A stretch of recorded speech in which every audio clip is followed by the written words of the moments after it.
Bapak didiagnosa kanker darah. Ketika hasil medis membawa kabar yang tak terduga, hati memilih menolak, bukan karena tak mampu percaya, tapi karena belum siap berhadapan dengan kenyataan. Di saat seperti itu, bagaimana perawat hadir? Bukan sekadar menyampaikan diagnosis, tapi juga menggenggam tangan, menyalakan harapan, dan menemani di tengah badai.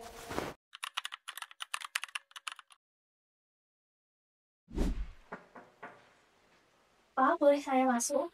Silakan.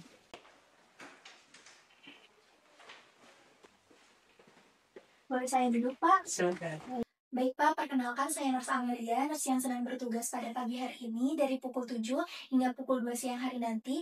Apakah benar ini dengan Bapak Joko usianya 50 tahun?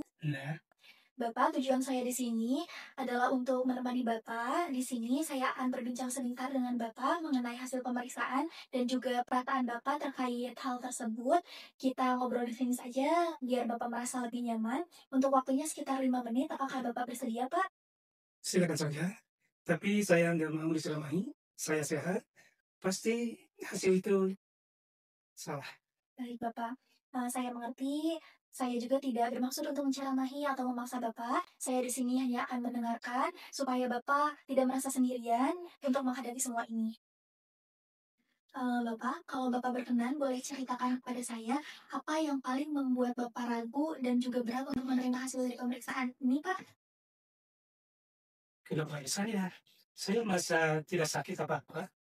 Jalan keluar, makan lahap. Pasti hasil itu salah. Jadi Bapak merasa sehat dan merasa tidak ada gejala itu membuat hasil pemeriksaannya terasa tidak masuk akal bagi Bapak ya, Pak?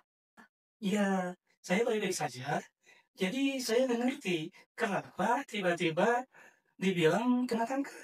Baik Pak, perasaan tidak percaya itu manusiawi ya Pak. Banyak orang juga merasakan hal yang sama jika dihadapkan dengan situasi seperti ini. Lalu, apakah ada hal lain yang menjadi kekhawatiran Bapak, Pak? Saya takut nanti tidak bisa kerja lagi.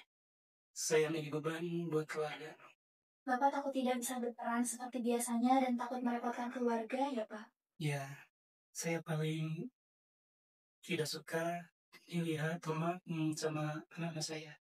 Baik Bapak, perasaan tidak percaya itu wajar ya Pak. Dan Bapak di sini sebagai kepala keluarga, Bapak merasa tidak ingin terlihat lemah gitu di mata keluarga. Itu sangat wajar ya Pak. Boleh saya berbagi sedikit, Pak? Bukan bermaksud untuk memaksa. Ini hanya jadi bahan diskusi saja untuk kita. Saya juga akan memberikan sedikit informasi kepada Bapak. Boleh, tapi saya belum bisa menerima sepenuhnya. Itu wajar sekali ya, Pak. Kita pelan-pelan saja ya. Untuk leukemia sendiri, Pak, leukemia itu kan kanker darah. Biasanya memang tidak ada gejala di awalnya. Tapi kalau diibaratkan sebuah mesin, di mesin itu terlihat di luarnya seperti bagus-bagus saja. Tapi di dalamnya ada kerusakan kecil misalnya. Begitupun dengan tubuh Bapak, alat laboratorium ini bisa mendeteksi sampai ke dalam tubuh Bapak, Pak. Berarti bisa jadi memang ada masalah. Tapi saya nggak merasa sakit. Betul sekali, Pak. Bisa jadi memang ada masalah, tapi perlu diingat juga bahwa semua keputusan itu ada di tangan Bapak. Saya di sini hanya mendampingi Bapak dan juga membantu Bapak untuk mencari pilihan yang paling tepat, bukan memaksa. Kalau memang benar, apakah saya masih bisa sembuh, Mas? Saya takut. Kami akan berusaha semaksimal mungkin agar Bapak bisa sembuh kembali. Justru dengan mengetahui kondisi ini lebih awal, kita punya banyak pilihan untuk penanganan yang paling tepat yang bisa dilakukan oleh Bapak. Jadi masih ada jalan untuk sembuh ya, Mas?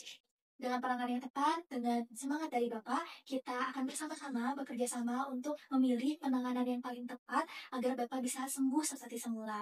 Lalu bagaimana jika kita berdiskusi dengan dokter terkait hasil pemeriksaan ini agar Bapak lebih tenang? Terima kasih, Nes. Mungkin saya masih perlu waktu, tapi saya akan pikirkan. Terima kasih juga Pak sudah mau terbuka hari ini. Saya ingin memastikan setelah kita berbincang, bagaimana perasaan Bapak, Pak? Ya, agak lega, walau masih takut. Saya tenang mendengar Bapak bisa merasa lebih lega, jadi secara subjektif, Bapak merasa lebih ringan, walau masih ada rasa takut, dan juga secara objektif, saya bisa melihat bahwa Bapak bisa bercerita lebih terbuka dibanding dengan pertemuan awal kita. Lalu langkah selanjutnya, bagaimana kalau kita jadwalkan pertemuan setelah Bapak berdiskusi dengan dokter atau dengan keluarga, kita atur waktunya sesuai dengan kenyamanan Bapak, apakah Bapak setuju? Boleh, saya setuju. Baik, kalau begitu, saya kembali ke ruangan saya ya, Pak. Sampai jumpa di pertemuan selanjutnya, Pak.